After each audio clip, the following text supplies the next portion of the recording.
kontrolado. Ito, pakinggan po natin, pakinggan natin ang balita ito. Nagbabaga, nag-iinit at mainit na mainit.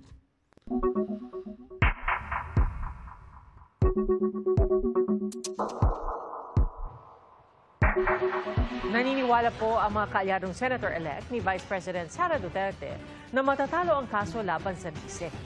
Kinwestiyon naman ng Senate Minority Leader ang nausog na kalendaryo ng impeachment.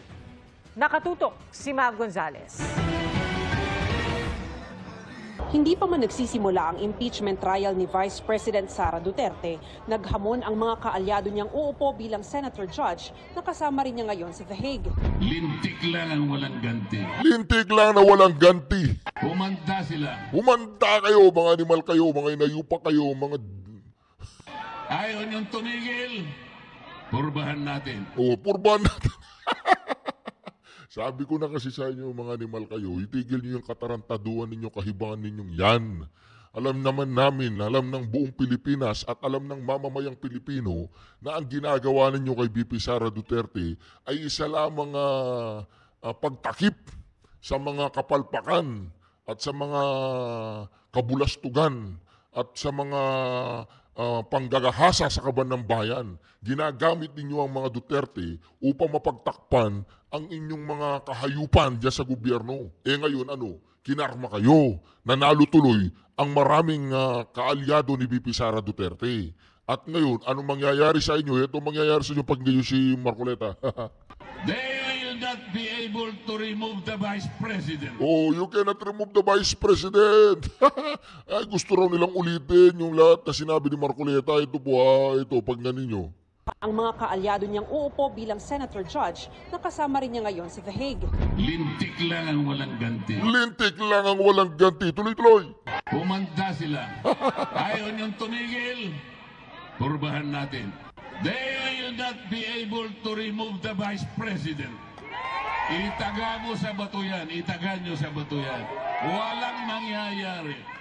The Vice President will stay as Vice President. Sabi ni Presidential Sister Senator Amy Marcos, masaya siyang nausog ang kalendaryo ng impeachment dahil marami pang panukalang batas na dapat ipasa bago matapos ang 19th Congress. Mula June 2 sa June 11 na ang presentation ng impeachment charges, pag-convene ng impeachment court at panunumpa ng senator judges. 9 days lang pala 9 days lang pala inusog Ano matagal? 9 days o 6 years? Ito nga nagtitiis ang taong bayan, 6 na taon Yung 9 days, hindi ka makapaghintay, Pimentel. Pimentel! Si Pimentel na talunan. Si Pimentel na wala nang suporta ang taong bayan sa Pimentel na yan. Kung ako, alam po ninyo mga kareason, idol na idol ko po si Nene Pimentel. Itong si Coco, hindi ko alam, Coco Loco ba yan o Coco Pimentel? Tanong lang. Para sa akin yun ang importante, makatulong sa tao at pigilan na ang pangunguna ng pampulitikang impeachment na yan. Pero sa kabilang banda, bakit inuurong yung impeachment? Tanggapin ninyo, talo na ang impeachment. Yun lang yun. Kahit ngayon, kahit sa Hulyo pa, talo na. Dismaya. Diba, kahit ngayon, kahit sa Hulyo pa, talo na ang impeachment. Oy, Pimentel, kumusta yung asawa mong inappoint? Hanggang ngayon, bitter ka pa rin ba sa Pangulong Duterte dahil dyan sa PDP laban mo? Wala kang control sa PDP laban, di ba? Dahil hindi ka naman palaban pagdating sa totoong issue ng gobyerno natin. No. Naman si outgoing Senate Minority Leader Coco Pimentel na binago ni Senate President Jesus Cordero ang impeachment calendar. Noong February 2025, nagpalabas na ng impeachment calendar si SP. Di ba dinibate natin dati yun na forthwith. Dapat nga hindi mo na hinihintay ang June 2. Pero siya na ang nasunod kasi lumipas na yung panahon. Dagdag ng constitutional law. Di ba? Si Pimentel, tanong lang Pimentel, bakit libog na libog ka na maumpisan ang impeachment ni VP Sara? Ano bang kasunduan na meron kayo? Meron bang kasunduan sa pagitan ninyo ni Tambaluslos, ni Bongbong Marcos, ni si Lisa Araneta? Nababanguan ka pa sa kanilang mga himod ka ng himod, babango ba? Masarap. Maraming pera, Hindi, marami pang perang gobyerno. Yun ang tanong ko, Pimentel. Oy, Pimentel, maya ka naman. Maya ka naman. Idol ko yung tatay mo. Siya yung lumaban sa rehimeng Marcos Sr.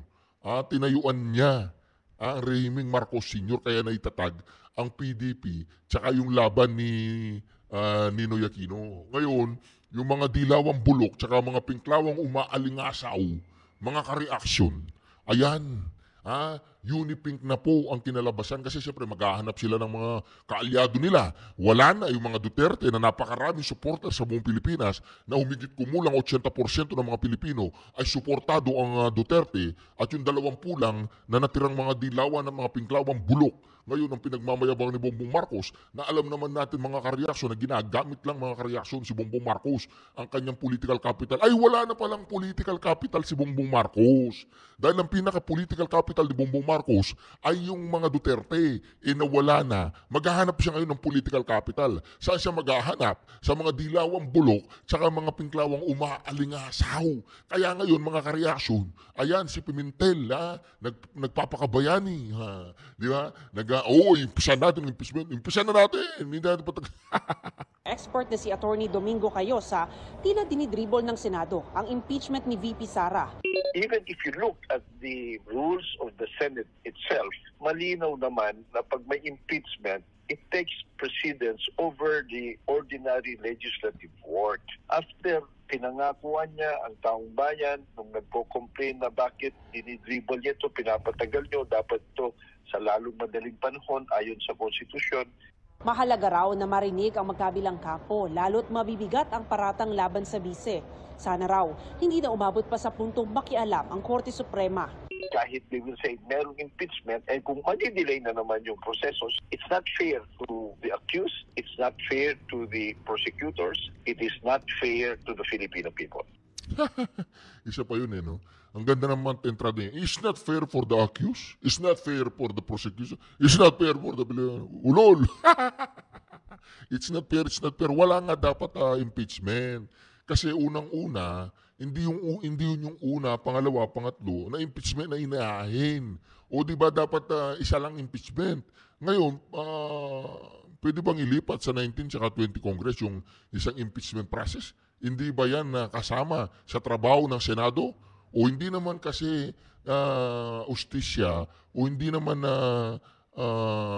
anong tawag doon, judicial branch of government ang Senado. Nagiging ano lang yan, nagiging senator judge lang yan, nagiging yun nga parang justice judicial branch yan dahil sa impeachment. Pero sa totoo po, paano magiging judicial part of government yan na yung mga nakaupo dyan, hindi nga mga natapos sa pagkakabugado yan Paano mo tapos yan, wala na, hindi pwedeng ilipat sa 19 sa 20 Congress.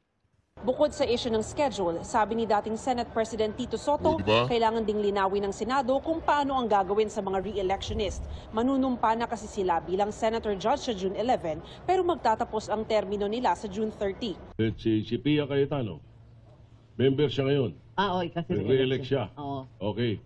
Sasabihin niya, continuing ba siya? Oo. Hindi. June 30 tatapos yung term niya. Oh, June 30 ng alas 12 ng tanghali. Ang daming bagong questions. Senator uli siya Oo, ang daming Oo. questions nga. Yun ang ano nun Oo.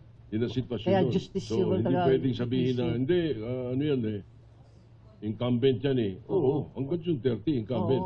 Okay. July 1, bagong Hintay senator pa, uli oo. siya, bagong term uli siya. Pero convening July 28 pa.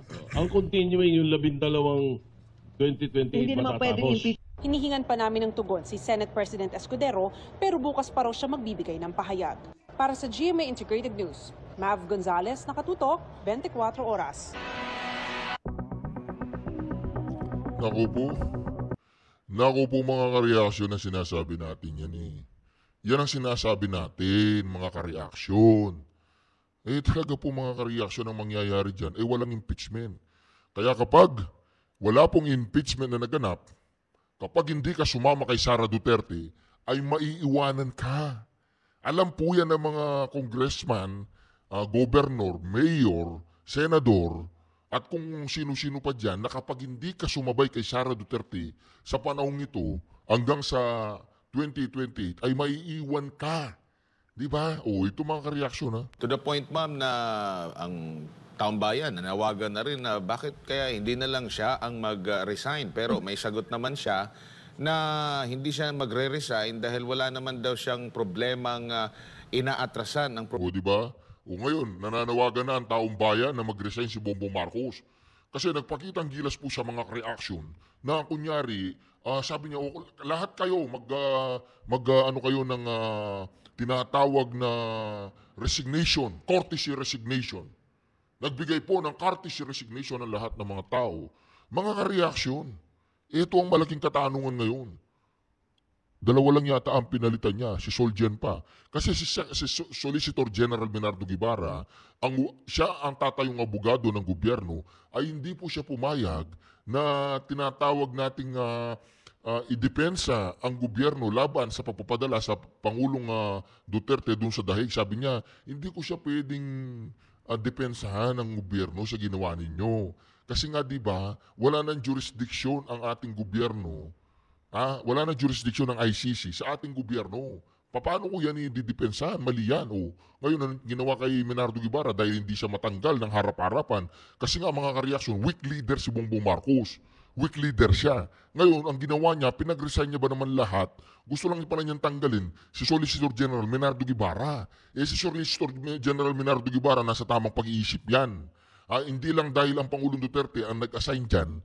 Mga ka-reaction, kilala po yan, may reputasyon yan, kredibilidad at integridad. Hindi na siguro niya makayanang sikmurahin o masikmura. Ano man yan, sikmurahin o masikmura? Sikmurahin mo nga lahat yan. Di ba, masikmura ang kanyang nararanasan dyan sa administrasyon Bongbong Marcos. Ang ginawa po ni Secretary Solicitor Menardo Guibarra ay nag-resign na lang. Tama naman yun, di ba? O ito po, mga ka-reaction. Pakinggan natin to. Ma'am, na ang taong bayan nanawagan na rin na bakit kaya hindi na lang siya ang mag-resign. Pero may sagot naman siya na hindi siya magre-resign dahil wala naman daw siyang problemang inaatrasan. Ang problema, meron ba siyang problemang sinusolusyonan? Prof. Tama ako dyan, Admar, tama, nag-agree ako dyan sa statement mo, no? Wala kang tinatakbuhan. Sa tingin ko, klarado yung first 3 years, takbo lang siya ng takbo. 'Di ba? May problema sa budget, anong ginawa niya? May problema sa PhilHealth, anong ginawa niya? May problema sa pinsan niya, anong ginawa niya? Huwag natin kalimutan yung People's Initiative, so lahat yan, since 2023, budget ang inuuga nila. So, ano solusyon mo doon? 'Di ba? Kaya nga umabot sa Supreme Court at hinihintay ang mga petition para magkaroon ng oral arguments kasi abay hindi ko alam kung ang definition ng pagtakbo niya ay iba. Ako, ang definition ko doon, hindi ko sinulbahan yung problema. Pinasa ko. Biro mong 3 years yan. I mean, we're not lacking of issues or instances when we can show he ran away from the problem instead of facing it. Perfect example is the unit team. Second example is the ICC. Hindi ba yung yung rendition na ginawa, hindi ba yun pagtakbo sa problema? At makikita mo, ito yung isa pang hindi ko maintindihan dito sa administrasyong ito. Wala bang nag-take note ng sinabi niya from day 1 hanggang ngayon? Kasi kung tayong taong bayan, nakikita natin ang biglang 180 degrees turn, no? Biglang ito yung sinabi niya, ngayon ito na. Yung mga publicity materials nga may date pa eh. Wala bang tao sa kanyang grupo na tinitingnan, sir, sinabi mo ito, ngayon bumaliktad ka. So, yun ang nakakahilo eh. There is no stability, no predictability, no certainty under this administration for the past 3 years. Now, I want that change. Di ba, isa ako sa mga pumuna na hindi ko nararamdaman ng administrasyon na ito. First 100 days pa lang sinabi ko na ako'y natutuwa nung podcast, sinabi niya na pasensya na kayo, alam ko hindi niyo naramdaman. So paano ito bang mga palliative na window dressing na may resignation, courtesy resignation, palawak ng palawak? Is that the answer? The answer is to launch your programs, to push through with the flagships, and plod on. And there have been instances in the past where a cabinet of an administration remained from day 1 to 0. Marginal lang yung pag-aalis. Meron naman talagang ang balasahan is based on nagawa ba yung mga inassign ko sa inyo. Remember, Admar, may sinabi pa siya doon na mabuti pa sa private sector pag sinabi mo, ginagawa.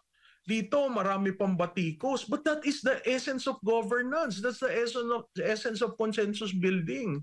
So hindi ko maintindihan yung sinabi niya sa podcast, ang dami niyang reklamong sinabi sa podcast, but you hold the reins of government. Nasa sayo. Di ba may sinabi pa siyang, siguro naging mabait ako, siguro dapat fearful. I mean, these things you don't say publicly, you just do it. And in doing so, you remember, balik ka uli sa inaugural mo. Ano ba yung sinabi mo sa inaugural mo? Kung ayaw mong balkan yung State of the Nation address na the past 3 congresses, balkan mo yung commitment mo sa tao eh. Yung inaugural. Kasi wala naman siyang campaign promise. Ang sinabi lang niyang campaign promise, unity ng unity. So, again, kung titingnan mo, Mr. President, takbo ka ng takbo, hindi naman namin alam kung saan ka pupunta. Yun ang problema natin. Good evening, ma'am. Si MJ po ito. Tsaka, ma'am, pag-usapan natin yung salita ng isang presidente. Dahil sa politika o sa leadership, yung mga deklarasyon, yung mga treaty, lalo na yung Constitution, begin with words. Nandito po ako mga ka-reaction. Nagkaroon lang tayo ng malfunction sa ating camera. Pero dire-diretso po natin ang reaction video na ito. Kaya tama nga naman ang sinabi dito ni Madam Tikia na ang kanyang mga pinangako ay unity, unity, unity. Ang nangyari po sa Administrasyong Bongbong Marcos ay pagkakawatak-watak dahil na rin sa kagagawa ng kanyang mga kasamahan o kanyang pinsan, asawa o kung sino mang nasa likod ng kanilang operasyon na patumbay ng mga Duterte ay nagtatawag doon, anong tawag doon, yung kabaligtaran ng nangyari.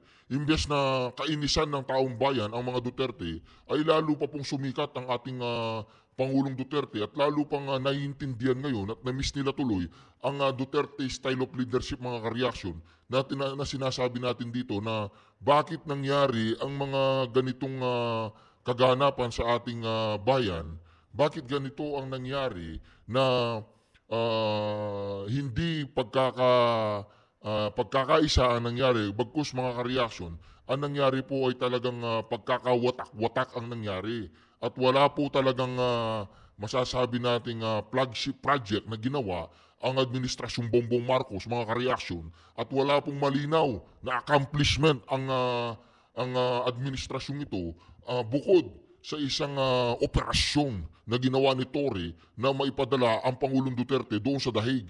Yun po ang pinaka-flagship project niya. No?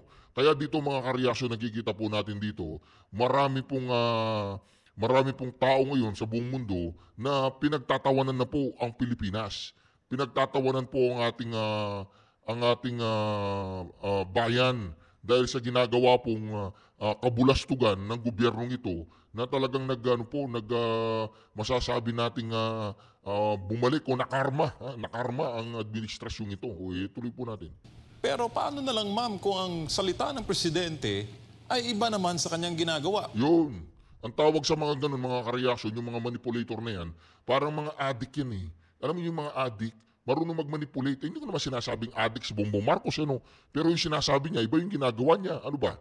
Naggagaguhan na lang ba tayo dito, Bongbong Marcos? Ganun ba? Sinong pinakagago siya mananalo? Many are saying na nagkakaroon daw tayo ng Janus-faced leadership sa mga panahon ngayon. Ma'am. Oo, MJ. Alam parati kong sinasabi, talk is cheap, action is needed. So, instead na katulad nun, nasa Malaysia siya, ang sinagot niya, impeachment, at saka yung call for his resignation, shouldn't he be talking about ASEAN? Shouldn't he be talking about what he said about the yung code na pinupursue ng ating mga kasamahan sa ASEAN? Shouldn't he be already bridging to 2026 when we chair ASEAN? Ako'y nalulungkot kasi 3 taon na tayong ganyan eh. Yan Janus face na sinasabi mo, mahirap gawin yan ng 3 taon. 'Di ba? Sasabihin mo ganito, bigla kang kakabig na ganito. Lahat diversionary. So, nasaan ang presidente diyan? Ha? At kung titingnan mo yung problema nitong administration, it all boils down to communication. You have someone, yung kanyang Barker na ang tawag ko dun eh, yung kanyang Barker, in-insert during the campaign period, mas lalo nagkagulo ang messaging, na talks about policy, laws, plans, programs, and you have a president not talking about that. Yung Barker niya, ang default na sagot, ang blame is Duterte. That is by design. Diba? And then, in the podcast, you are reaching for reconciliation. I mean, I don't know if they understand Janus face. I don't know if they understand the philosophical mooring and the psychological meaning of that. But if a leader is said to be wearing such, then lahat double speak, double talk. And we're tired of that. Kaya nga ganyan ang resulta ng eleksyon eh. 'Di ba? Kaya nakakabahala kasi May 12 tayo nag-eleksyon, mahigit na 1 linggo na nakakaraan, parang naka-standstill pa rin tayo. Parang hindi natin alam saan ba dadalhin ito. Kasi nag-cleaning of the house. Habang nag-cleaning of the house, ano nangyayari? Yun ang nakakalungkot kasi napakabilis ng 3 taon. At dadaan na naman tayo sa process na highly divisive, which is the impeachment. Saan pupunta ang Pilipino?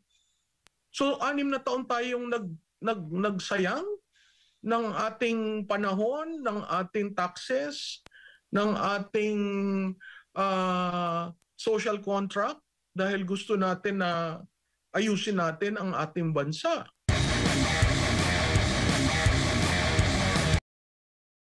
Di ba mga kareaksyon na yun po, mga kareaksyon na sinasabi natin no? Iba yung sinasabi sa ginagawa ng administrasyong ito. Kaya nga dito mga kareaksyon na, kung ang pag-uusapan natin yung tinatawag nilang flagship project, ang pinakamalaking flagship project na na-accomplish po ng administrasyong ito ay yung pagpapadala sa dahig ng Pangulong Duterte. Dahil worldwide po, buong mundo ay nakasaksi sa kahibangan at katarantaduang ginawa sa dating presidente ng isang bansang merong perfectly functioning judicial system na hindi nag-function nung gabing yun. Pangalawa ay yung tinatawag nating impeachment laban kay BP Sara at dapat isama din dyan yung GAA yung GAA. Di ba? Napakaganda pong accomplishment ng GAA no? Yun nga daw po ang pinaka-corrupt na budget sa kasaysayan ng mundo. Kasama na ang mga ibang bansa.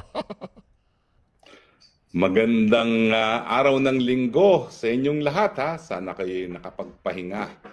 Diba? Magandang hapon din sa araw ng linggo. Kami po ni Maharlika ngayon dito sa Dahig. Kakagising lang, kakaagahan lang. Medyo napagod talaga kahapon doon sa selebrasyon ni Inday Sara Duterte. Kaya pag-usapan po natin ngayon yung mga behind the scenes ng mga... Yun ang magandang pag-usapan, behind the scene. Sige, tuloy. Pangyayari, pag-uusap sa kaarawan ni VP Sara. Well, unahin po natin na talaga naman pong ninais ni VP Sara na mag-celebrate ng kanyang kaarawan sa dahig kasama ang kanyang mami na si Ma'am Elizabeth at ang kanyang tatay na si PRRD. Well, nakuha po niya na makapasok sa kauna-unahang pagkakataon sa detention facility si Ma'am Elizabeth at nagkasama po sila kahapon, no, araw ng Sabado, bagamat ang birthday niya ay 1 day later pa. No? Pero mabuti na po yun, no, na nag-agahan na sila ng birthday at nagkasama-sama na sila at the following day nag-birthday at bukas naman po, araw ng Lunes, ay magkakasama-sama na naman sila muli. Siyempre, I could imagine masayang-masaya si Tatay Digong dahil siyempre yung kanyang panganay na babae at ang kaisa-isahang abogada sa pamilya ay nag-celebrate ng birthday sa kapiling niya at ng kanyang mami, no, na si Ma'am Elizabeth. Pero siyempre, maraming mga behind the scenes, no, lalong-lalo na itong unang pagkakataon na nakita ako, si Amy Marcos at si Maharlika. Siyempre, ang inaasahan ng marami, baka magkaroon ng eksena, no, sa birthday ni Inday Sara, lalong-lalo na dahil nadyan si Mother Dragon, no, at saka si Harry Roque at si Senator Amy. Well, actually, hindi po yan yung kauna-unang pagkikita namin. Nag-lunch na po kami Friday pa lamang, no, ni Senator Amy. Nag-imbita ng lunch si Vice President Sara. Kami kumain sa isang Chinese restaurant. At ang sabi nga sa akin ni Amy Marcos ay bakit ba galit na galit sa akin si Harry Roque at si Maharlika. Miski kaharap niya ako, she was addressing me in the third person. Sabi ko hindi naman galit. Kaya lang, talagang alam mo naman kasi meron kaming GC. May group chat kami na kasama si VP at ako talaga yung kahuli-hulihang nagsabi na let's give Amy Marcos a chance. No? Kasi may punto na nagsalita si Amy Marcos, ito'y matapos magbitiw bilang DepEd Secretary si VP Sara na magsasalita na raw si Amy Marcos tungkol sa kanyang kapatid, no? At ang inaasahan namin, no, doon sa GC na yan, ay sasabihin niya yung katotohanan tungkol sa pagiging bangag ng kanyang kapatid. At nagkaroon nga ng mga balita na una gagawin niya interview sa Channel 7, sino ba yun? Yung Morales na newscaster, tapos na-postponed daw, tapos nag-iba ng channel, pero hindi nangyari. So, yung matapos talaga magbitiw si VP Sara as DepEd Secretary, ang inaasahan namin doon sa GC na yon, magsasalita siya tungkol doon sa tunay na pag-iisip ng kanyang kapatid. Pero hindi nangyari yon. No? At hindi na namin alam kung ano nangyari dahil una, napopostpone lang, sabi tsumetsiyempo lang, hanggang hindi na nga nangyari. Ang unang niyang pagsasalita ay ito ng advertisement para sa eleksyon na ang tunay na nagpapatakbo ng Pilipinas ay hindi Marcos kundi ang Araneta at ang Romualdez. Sa amin naman, sino may kasalanan yun? Ang hinala ng taong bayan ay Marcos. Kung pinapabayaan niya magpatakbo ng bayan ay Araneta at saka ang Romualdez, sino may kasalanan? Diba ang pula ay pupunta pa rin kay Junior dahil siya ang presidente. Alam mo ninyo, minsan napapaisip ako dito kay Amy Marcos kung maaawa ako sa kanya o maiinis o maduduwal. Kasi mga kareaksyon, kung tutuusin, pamilya po niya yan, yung presidente. Kapatid po niya yung presidente. Ang problema mga kareaksyon, talagang binubulgar na po niya na ang kanyang kapatid ay isang inutil. Kasi nga po, kung sasabihin mo na presidente ang kapatid mo, at ang administrasyon ngayon ay Araneta at Romualdez, ibig sabihin mga kareaksyon, ang mismong kapatid mo ay hindi niya kayang tayuan ng kanyang sabihin na lang natin, pagkalalaki. You know, ang kanyang pagkatao bilang isang pangulo ay hindi po niya kayang tayuan. Di ba mga kareaksyon? Kaya naman dito mga kareaksyon, hindi ko alam kung mabibilib ako kay Amy Marcos, maaawa ako sa kanya, ginawa niya lahat ng mga hindi pwedeng gawin ng isang kapatid sa kapatid. Ibinulgar niya ang bulok sa kanyang pamilya. Mga kareaksyon, anong gagawin natin ngayon kay Amy Marcos? Kaya lang minsan napapaisip ka rin, baka naman totoo naman ang intensyon ni Amy Marcos na talaga naman na para sa bayan ang kanyang tinatawag nating intensyon. Pero dito mga kareaksyon, tingnan na lang natin. Total, nanalo na si Amy Marcos, ipinakiusap ni VP Sara sa atin na iboto natin, binoto naman natin siya. Ngayon, kailangan mapatunayan ni Amy Marcos sa ating lahat na bumoto sa kanya kahit ayaw natin sa kanya, dahil lamang sa pakiusap ni VP Sara Duterte ay ibinoto natin siya. Ngayon, kailangan patunayan ni Amy Marcos sa lahat ng Pilipino na bumoto sa kanya na hindi kami nagkamali sa iyo, na hindi nagkamali ang mga bumoto sa iyo at ngayon ikaw ay senadora na naman. Anyway, mga